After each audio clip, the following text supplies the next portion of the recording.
Adam and the Ants is a very interesting band to research and learn more about because they kind of bridge that gap between early punk music and post-punk and new wave. They are kind of one of the best bands that showcase that transitioning music style. Tracing their story is kind of like tracing that change, and I think that's really interesting to do. So here's the story of Adam and the Ants. If you do end up enjoying this video, please consider giving it a like and subscribe if you want more stories from music history. It's free and you can always unsubscribe, but if you want it to not be free, you could become a member. You can get early access to videos and you can get the opportunity to vote on what artists I cover next. It's like $3 a month, probably not worth it, but that's up to you.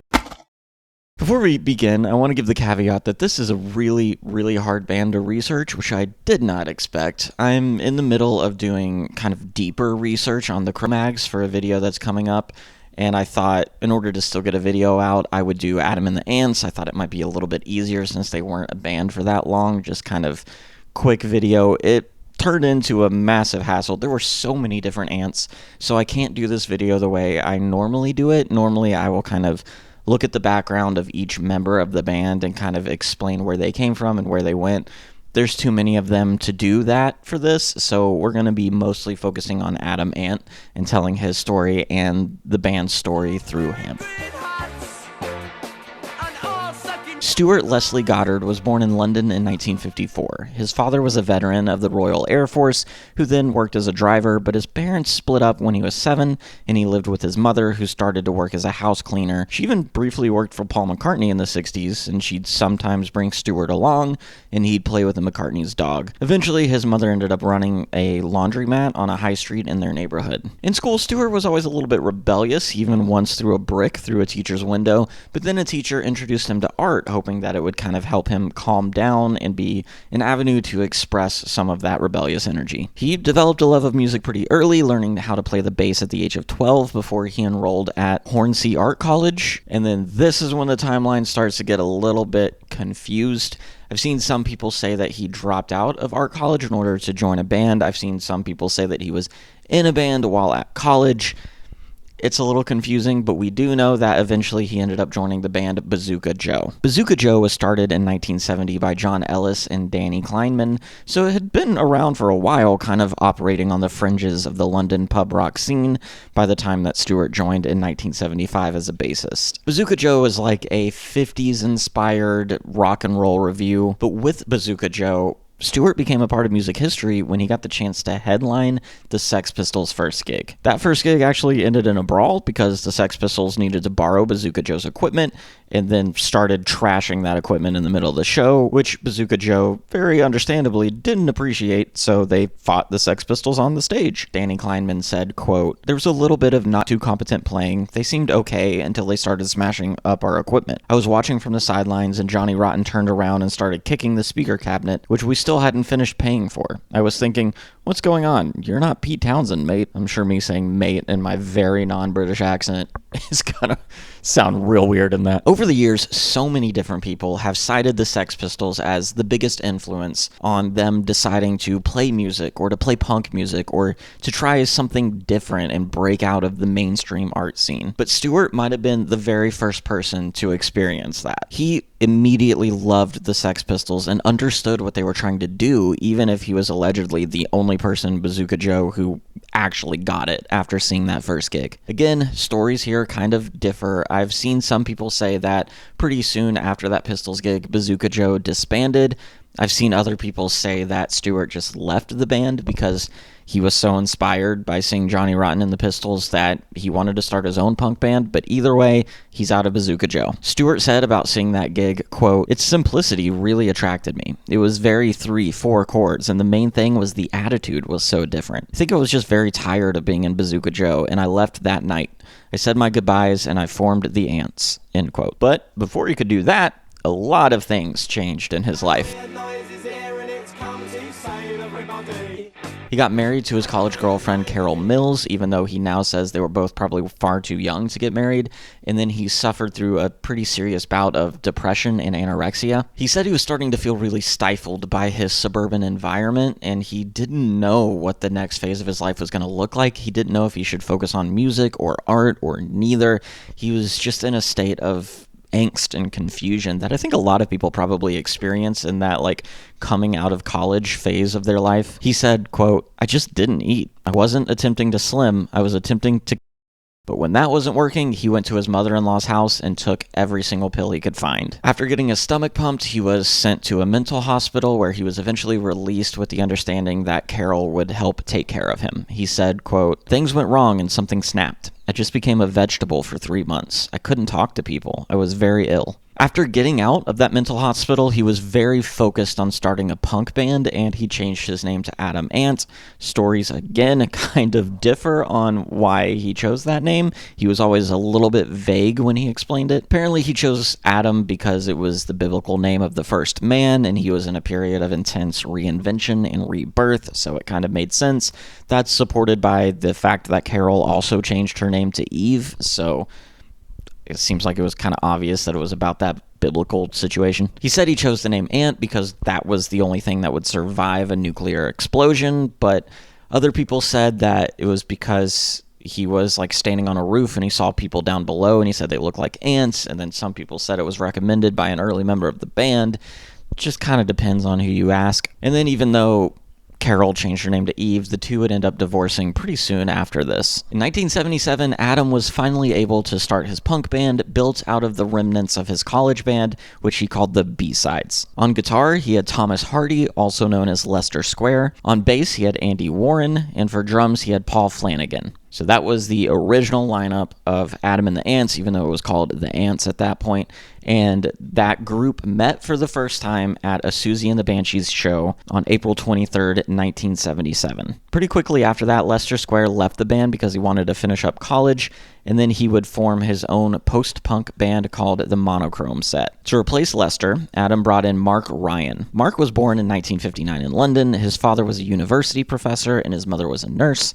Mark never really liked school, which is kind of a theme for a lot of these artistic musician types. He left at age 16 and started working in factories while trying to get a music career off the ground. And after playing in several different punk bands, he joined the Ants and played with them for their debut show in 1977. At that show, apparently they were asked to stop playing after one song. Adam said that when he booked the gig, he told the venue that they were a country western band, so when he showed up dressed head to toe in leather wearing a gimp mask, they kind of started to suspect that maybe they weren't a country band. Adam said, quote, "We brought all these amplifiers in and played one song and they kicked us out. Then we went in the back of the theater and finished the show with a comedian who let us go on before him," end quote. Before they went to record their first songs, the drummer Paul Flanagan was replaced by David Barbarossa. Then they started hitting that London pub scene. They were playing as an opener for bands like X-Ray Specs before headlining a few shows mostly in the basement of local pubs. Their unique style and aesthetic, you heard Adam say he was dressed head to toe in leather, kind of gave them a reputation in the London underground. They started to build a decent following, even though they were a relatively new and unproven band. And then that's when they landed a pretty high profile for the time manager. It was a girl known as Jordan who worked at Malcolm McLaren's shop Sex and was a famous Sex Pistols groupie. Malcolm McLaren, for those who don't know, is the guy who kind of put together the Pistols, and he was their manager and is just an all-around seedy character in the history of punk music. We'll talk more about him later. Jordan, as well as managing the band, would also sing with them on at least one song, but maybe a couple other ones too. According to Jordan, Adam would send her letters several times a day because he knew about her through her association with the Pistols. She said, quote, "They were never creepy or anything, but one day he came into the shop, and while he was there, Michael Collins sussed out that he was the person that had been sending the letters." She said that Adam saw her as the epitome of this avant-garde art scene that he loved. He saw her as kind of a character from that scene and was super fascinated by it, but he was always very shy and awkward and not really outgoing when she met him. She said, quote, "He asked me if I would manage his new band, so I went to see them at the Man in the Moon Moon one evening. It was actually a disaster. Everything blew up while they were playing, and there were probably only 4 or 5 people left in the room by the time they finished. But that didn't matter because he'd been wearing a leather mask, looked really, really good, and he also sang really well, so I said I'd give it a crack. Around this time, Mark Ryan was replaced by John Beckett, who had played with David Barbarossa in a band called Desolation Angels. John was with them for their first recording sessions, known as the Peel Sessions, because it was a recording of a radio broadcast they did for John Peel's BBC Radio 1 show. Then, thanks to Jordan's industry contacts, they landed a role in a movie called Jubilee. I think Adam landed a role. He was like an actual actor in the thing, but the band was able to record a few songs for the soundtrack. But pretty quickly after that, John, who had just joined the band, if you're keeping track, was replaced by Matthew Ashman, who was 17 years old, and they found him through just kind of open auditions. I told you, it's really hard to keep track of who's in this band at any given point, especially in this early era where no one thought to, keep a detailed record. There's not a lot of sources kind of talking about who's in the band and when and where at this early point. That changes once we get into, 79 and 80, but at this point, it's all just kind of very mobile, very turnover. And then I think Adam kind of realized that, and he realized that wasn't good for branding, so he changed the band's name to Adam and the Ants. It feels, at least this is my opinion, it feels way easier to move people in and out when it's Adam and the Ants versus just the Ants. Maybe that's just me, but it definitely feels that way. By the end of 1977, the band was being managed by the production company behind that film Jubilee, a company called Megalovision, and that company managed to get them a 3-month residency at the Marquee Club, which lasted until January of 1978, and that was the time they did the first Peel sessions. Throughout this time, Adam and the Ants were building quite a big reputation throughout the London punk and pub scene. Built largely on Adam's very eclectic style, he took a lot of inspiration from Malcolm McLaren's leatherwork and bondage-inspired attire, so he stood out on stage, even in these kind of wacky punk days. But their sound was honestly a little generic, and they weren't attracting really any attention from the mainstream music community, but they did sign a 1-year contract with Decca in 1978. That deal let Adam and the Ants release their first single called Young Parisians, and it let them tour Europe for the first time.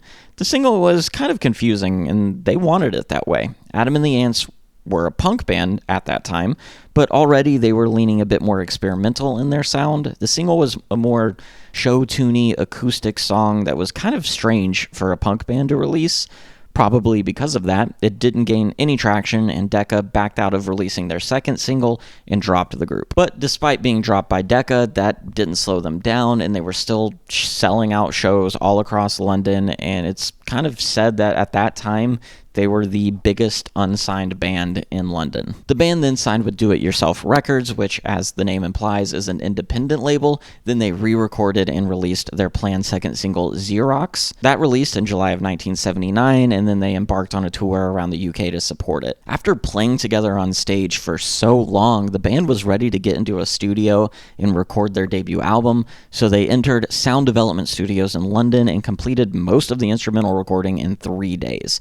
Because they had spent so long gigging together, they knew how to play these songs. They were playing the same songs every night, and it was kind of like the rehearsal, so there really wasn't a whole lot of pre-work they had to do once they got to the studio. It was just get in, record, leave. But before they could actually put out that debut album, Adam once again shook things up. He fired Andy Warren, who was the only other original member left in the band. Andy then went on to join Leicester Square in the Monochrome set. Adam also fired Matthew Ashman, which left just Adam and Dave Barbarossa in the band when the debut album called Dirk Wears White Socks was released in November of 1979. This album definitely has punk roots, you can hear that in the songs, but it's not nearly as aggressive or rebellious as that kind of first wave of punk music that came up right around the time that the Sex Pistols were so big. But it also kind of sounds more intricate than a lot of those songs, especially in the rhythm section. That's where it really shines, I think. You could tell that the band was kind of flirting with a different sound but hadn't fully committed to it. Honestly, this album is kind of forgettable to me. I know it's probably some people's favorite Adam and the Ants album, but no song really stands out to me on it. And I also think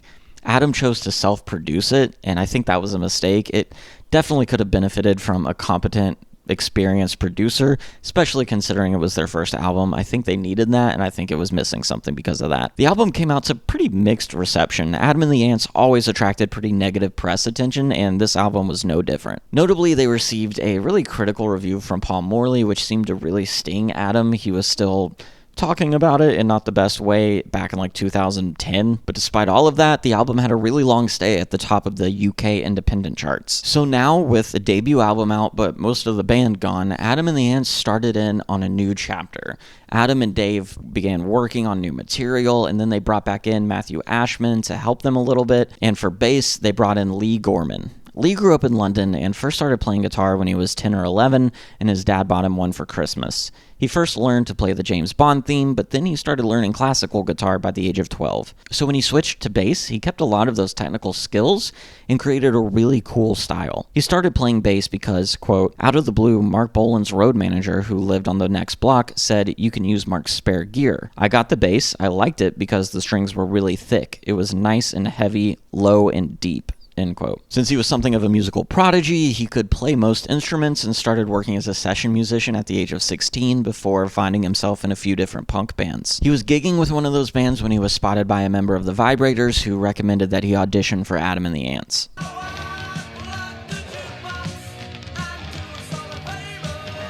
Since their debut album was not nearly as successful as Adam wanted or planned, he decided the band needed a new image. So, with a one-time fee, he hired Malcolm McLaren to essentially rebrand them. As mentioned earlier, Malcolm was the kind of leader and instigator behind the Sex Pistols, someone that Adam really loved and looked up to and respected. It's also worth noting that by the end of 1979, that punk craze that was sparked and ignited by the Sex Pistols had started to fizzle and wane. People were looking for something different.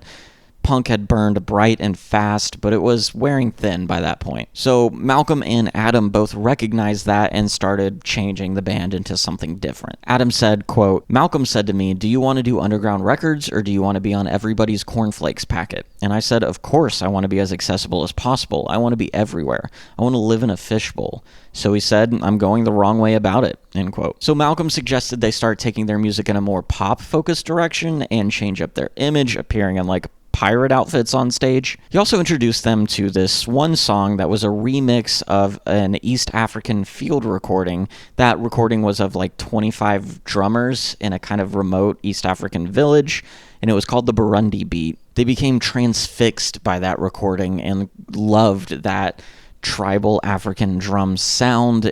They tried to recreate it, but at least according to Lee, they were very bad at it. That's when Malcolm pulled a pretty standard Malcolm move. Once they adopted and got better at that Burundi beat style of music and adopted some of the stylistic changes that Malcolm suggested, he realized that he really liked the band. He just didn't think that Adam was the right face of it. He convinced all of the members of the band to leave Adam and join a new group he was putting together called Bow Wow Wow, which, as I said, sounds very typical, like something Malcolm would do. I mean, this is the guy who once said, "I steal other people's songs and try to make them better."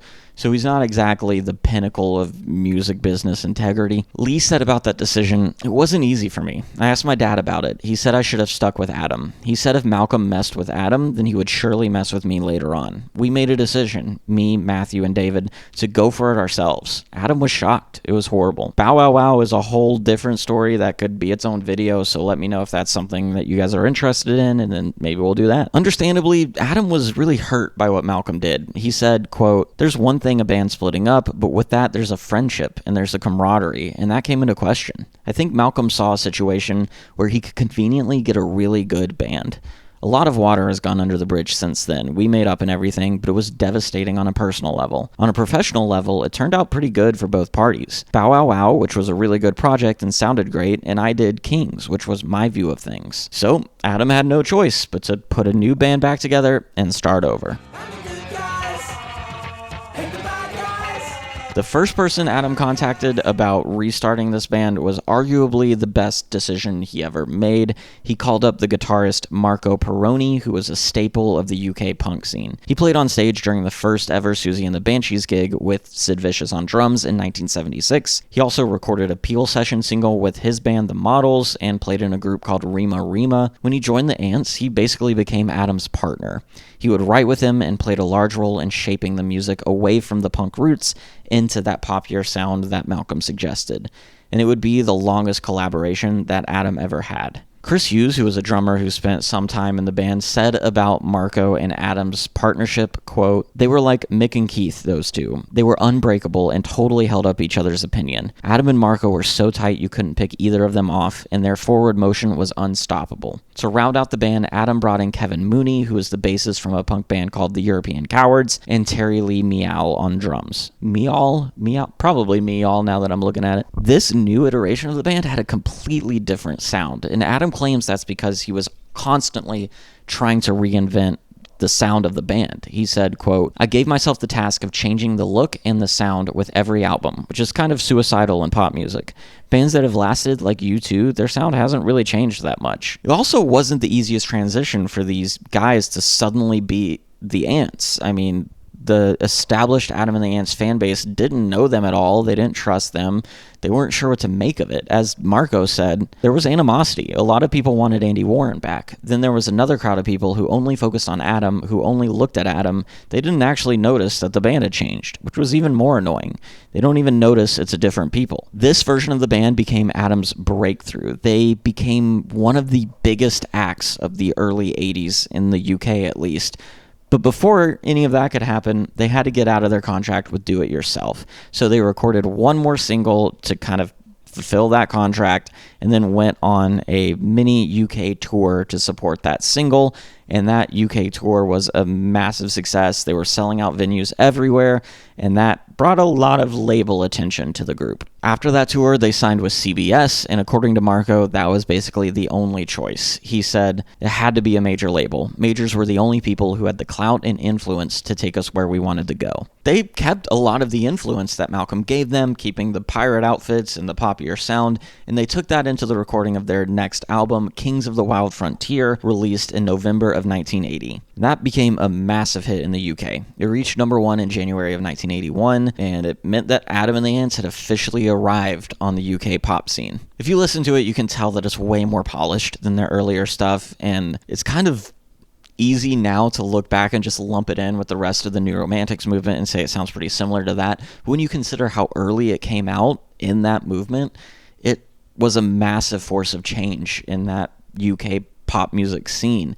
They kind of spearheaded that poppier African drum beat type sound. Adam said about making that album, quote, "Having had that breakup with the first album, the Dirk album, with the original band going off to do Bow Wow Wow, I just wanted to get this new record done." So it was really grabbing the opportunity to make it sound the sound I had in my head, as regarding the percussion and all the vocal ideas and all the kind of tribal influences that I'd been listening to. And with the success, obviously came massive amounts of popularity, more than the band was accustomed to at all, just kind of thrust into the spotlight. And Marco said that that was kind of a hard transition to make. I'm sure a ton of popular artists go through that. Marco said, "The full-on fame was 2 to 3 years, really full-on for about a year. It was bizarre, very surreal. It was like all that stuff you see with the Beatles. Kids jumping on cars, not being able to get out of venues, stuff like that.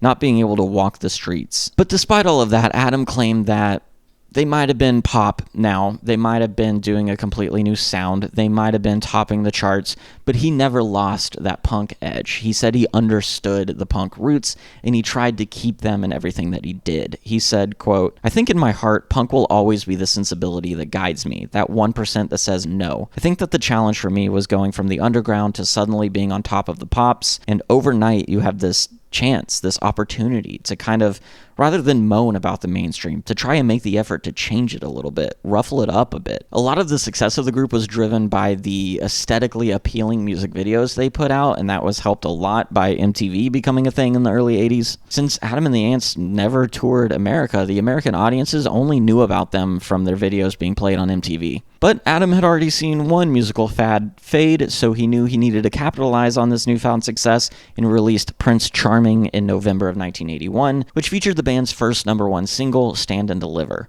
The album stayed at number 2 for several weeks and was another massive commercial success, but in March of 1982, Adam announced that he had broken up the Ants and would be continuing on as a solo artist. Of course, a lot of people were left to wonder and speculate about why such a super popular band that would just seem to be coming into their own in the midst of this movement that was kind of built around them in some ways, why that band would break up. Marco said that the group had been fighting a lot behind the scenes, and making that style of music had grown boring for them. It was kind of bland and repetitive at a certain point, and they just got bored of doing it. But I also think that suddenly being thrust into that kind of spotlight wasn't good for Adam's mental health, and that started to wear on him. He was diagnosed with bipolar disorder in 2003 and has had some pretty notable public things related to that. He said, "People understand drug addiction or alcoholism in my profession because it's so common, but the taboo surrounding mental health in general is global because there's so much we don't understand. We will one day, but right now we don't." And then Adam also said about that band breaking up, quote, "We had a ball and we pulled it off, but it went wrong through overwork and too much pressure. We allowed ourselves to dive in and do a second album too quickly after Kings." After the breakup, Adam and Marco continued their musical partnership, working together on Adam's solo career, and then Adam got into acting for a bit. Adam Ant by himself without the Ants is just a whole different story. If you want a part 2 to this video, leave a comment and let me know, and then we can kind of talk a little bit about what happened to Adam Ant after this period of his life. Adam and Marco did eventually have a falling out in like 2010, and the last I heard, they don't really talk much anymore, but I hope I'm wrong about that. I hope that's changed, but I don't know. And then I did see that he reunited that Dirk lineup to do a tour recently, so that's pretty cool and pretty exciting. Let me know if you're an Adam and the Ants fan. Let me know anything I missed out on. Use the comments below. Tell me your favorite memory, your favorite story associated with this band. That's always my favorite thing to read in the comments. Leave a like if you liked the video, and don't forget to subscribe so you won't miss out on more stories through music history.